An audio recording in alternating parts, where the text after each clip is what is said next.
pray everyone is in good health and everything is going great. We're in May, and we're really in May. I don't know about y'all, but it seems like this year is flying by so quickly. Oh my goodness. But anyways, just wanted to come on here and just talk a little bit. I just want to let everyone know, if you have dreams or aspirations of being a business owner, or if you are currently already a business owner, do this. It will be the best thing and the best decision that you could ever make for yourself and your business. Take time for you. Let me explain. As some of you all know the situation that I went through with my cousins and that business venture.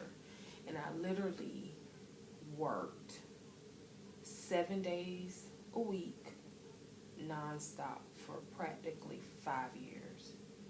And I was constantly up and down the road, driving 450 miles round trip every single weekend.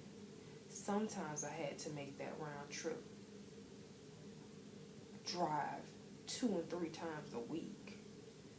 So you can imagine the wear and tear that put on my vehicles, is in plural, because I ended up having to purchase another vehicle. It was just, crazy. And I never took time out for myself. So after that situation happened, and I started having some health issues, I said, you know what, from now on, no matter what, I am going to take time out for myself. If it's nothing but 24 hours or 48 hours, I'm just going to go to a spa, just completely become a fixture sitting on a chair, if that's all it is, and just chilling and working on myself,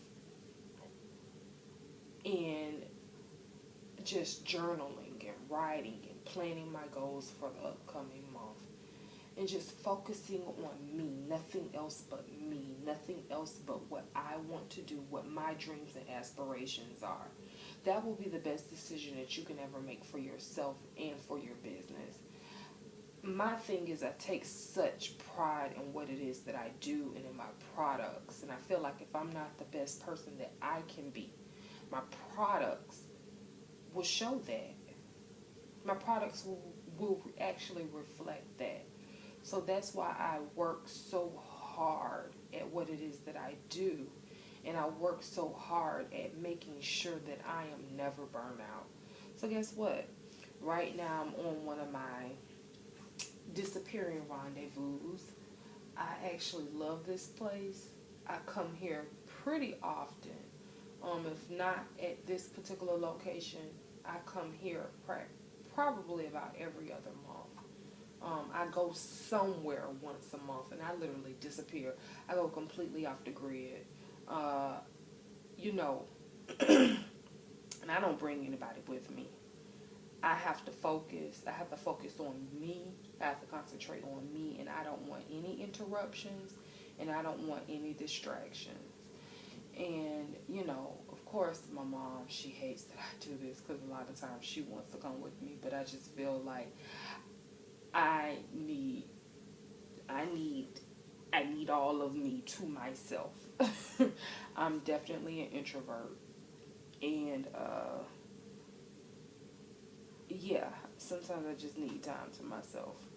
I go to a spa, treat myself to a really nice dinner, just relax. I do a lot of journaling. I work on my list of goals for the month, for the week. I plan out a lot of things. I do a list of different notes and upcoming fragrances that I need to work on. I just really, really focus. And, So that's that. So enough about me. Let's talk about these housewives of Atlanta. What on earth did you all think of that reunion? That 4 parts. You know what? I'm going to be honest with you. A lot of people are complaining and saying, Andy, you put us through all of this for 4 parts. We didn't need 4 parts. To be honest with you, that part 4 was so heavy. It was so heavy. It needed 4 parts. I'm probably the only person that says this. It needed 4 parts. I mean, oh my gosh. It was so heavy. Let me just say this. I told you so. I told y'all so. I told y'all so. I told you so. Oh my goodness. Every single person that knows me knows that I have been very boisterous in saying that Phadrea Parks is a low down, vile scum of a lawyer. And she is a liar, and she is despicable, and she is the most inhumane person that has ever come across a TV screen. I have said that. I have said that continuously when it comes to reality TV. She is the ultimate villain. And I have said that. And people are like, girl, you crazy. She's a lawyer. And you just don't like her because she reads Kenya. She don't read Kenya. No, she don't. And like I would tell people, those reads were rehearsed. Oh, no, she doesn't. She comes up with it off the top of her head. Well, what was her reading Rainbow Hooked on Phonics reads when it came to Candy getting that behind together at their reunion? She didn't have absolutely nothing to say because everything she says is rehearsed. I need y'all to really look in the looking glass, honey, and bring yourself out of the foolishness, which is Phadrea Parks. Baby. When I was watching the TV, I literally was just numb. I kid you not, after it was all said and done, I literally just sat there. I sat there for like a good 3 minutes in complete silence, did not move. It was just so heavy. And I even found myself crying. And let me tell you who I cried for. I cried for 2 people. I cried for, of course, Candy. I was just like, oh my God, it's absolutely awful. It's awful. It's awful. It's awful. And honestly, let me change that. I didn't cry for 2 people. I cried for 2 marriages. I cried for Candy and Todd's marriage, and I cried for Cynthia and Peter's marriage. Let me tell y'all something. I respect the sanctity of marriage like no other. And those 2 ragamuffins named Phadrea and Porsha, they consistently and consecutively attacked their marriages. Both couples' marriages. If you think that for 1 second Porsha was the person that came up with those lies about Peter and came up with those lies about Candy and Todd, I've been telling y'all this. I've been saying it in the comment section for years that Phadrea was the ultimate puppet master and nobody believed me. And oh my gosh, I was so many people, oh, Kenya need to shut up. Guess what? If Kenya would have shut up, nobody would have known that she was also the person behind the whole Marvin fiasco and lies. Again, attacking someone's marriage. And when I tell you when oh my gosh, when Todd made that comment and said that, you know what, I was here when it was an entire, everyone was married on the cast but one person, and now I'm the last man standing. What y'all want to get rid of me both too? Jesus? Oh my God, I literally started crying right there. Because I felt his pain. I felt where the man was coming from. You trying to get rid of me too. I felt it. Just like I've been telling people, Phadrea made up that lie about Kenya wanting to give her husband fellatio. That was a lie.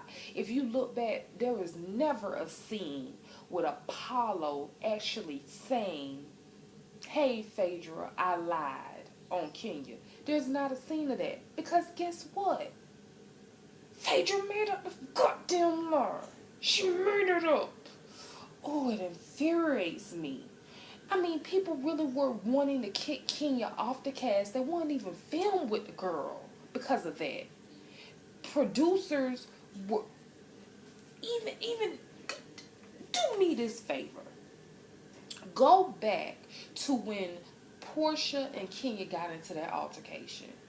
You will hear in the background Phadrea talking to Porsha when Portia's on the ground kicking. When she's doing all of that, you will hear Phadrea whisper and say, "I talked to you about this last night. We just talked about this last night. We talked last night." Because she was putting ish in people's ear, even back then. And isn't that entire comment very reminiscent of last night's episode when it came down to part 4 of that reunion, when she told Phadrea, we just talked, and you could have told me. You just told me this the other day. You just told me this 2 nights ago. We just talked 2 nights ago. Let me tell you something. That girl is the ultimate puppet master. And let me tell you something else. Porsha Williams, your behind ain't slick. You not slick. And you know what? This whole time, everybody been like, Porsha, she's, she was a pawn and she didn't know what she was doing and this, that, and other. Let me tell you something. I've been saying that Porsha is a dodo brain. But baby, last night, she convinced me otherwise. Porsha is one hell of an actor and all of y'all ate that up. In production, y'all ain't shit. Let me tell you something. There's a lot of people that watch this show that are very educated and that understand what ratings are, and that also understands how the machine works. Everybody knows that the people that are in the first 2 seats are the ones that are involved in the most drama, scenes, they're going to be the ones with the most verbiage, period. My thing is this. Technically, Porsha was the person who was involved in the most drama, right?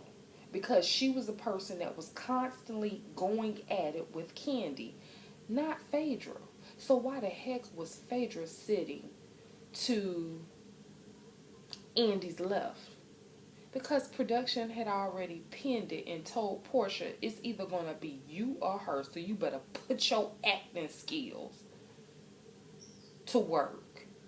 Because it's going to be you or her. One of y'all are going to get fired, so you're going to decide. And Porsha put it on like no other, and Phadrea.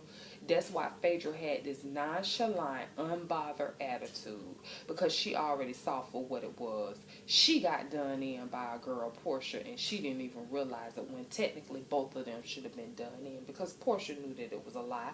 She knew when she repeated it, it was a lie. She knows that Phadrea is a liar. They lied on Todd together. They lied on Cynthia and what's the girl name? No, Cynthia and Peter. Oh Lord, I don't want to call Peter no girl. That's disrespectful. Lied on them together.